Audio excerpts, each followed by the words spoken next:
Since Roe v. Wade was overturned, confusion about abortion access has skyrocketed, especially in Latino communities.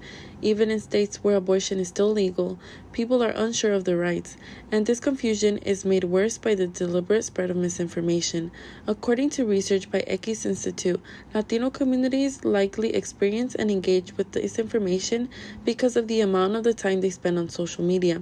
Data indicates that U.S. Latinos consume more news on social media like Facebook, YouTube, and WhatsApp because of the trust and intimacy they offer. In the U.S., most abortions are banned in 13 states. 15 states allow abortions until a certain period, and 11 states are pending. According to the National Partnership for Women and Families, Latinas are the largest group of women of color living under bans, and more than 1 million Latinas report not knowing or speaking English well. The language barrier is another factor that makes the spread of misinformation so harmful.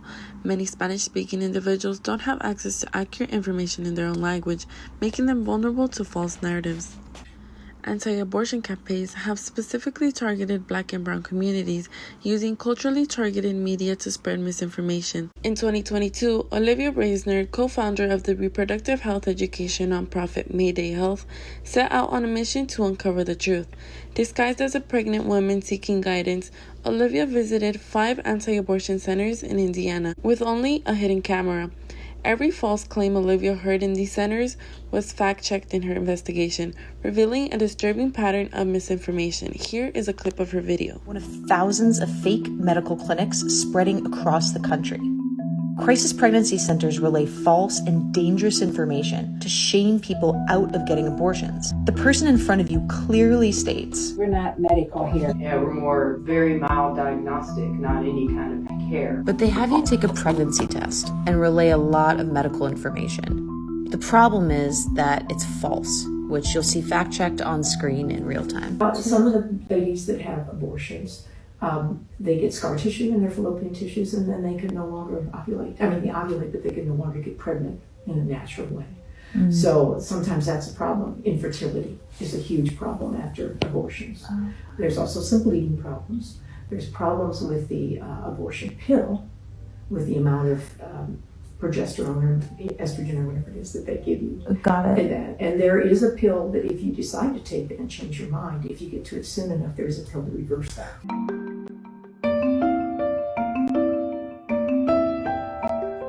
During Hispanic Heritage Month, Planned Parenthood published an article titled "Clearing Up Reproductive Health Myths in the Latino Community."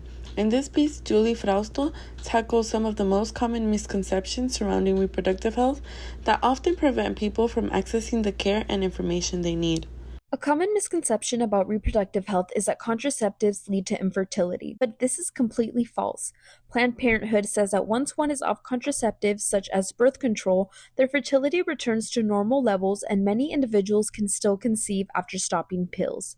Planned Parenthood also says that although the topic of reproductive health and wellness can be a promiscuous topic in the Latinx community, it really should not be. They say that open and honest discussions about reproductive and sexual health promotes informed and responsible decision-making when it comes to making safer choices. I feel like within the community, there needs to be a lot more openness to talking about abortion care, reproductive care, sexual health, all of these things to avoid misconception, because it's very easy to see kind of how you brought up a Facebook post.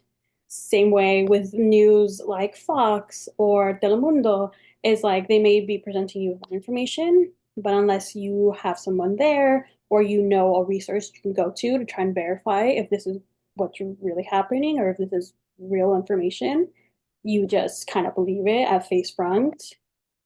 While misinformation has always been prevalent in the Latino community, the use of social media has made the issue worse. Topics like reproductive health, especially surrounding abortion and contraceptives, are often included with myths and false beliefs. A priority is educating and providing reliable information for the Latino community. And it's important we combat the false narratives for the sake of women's reproductive health.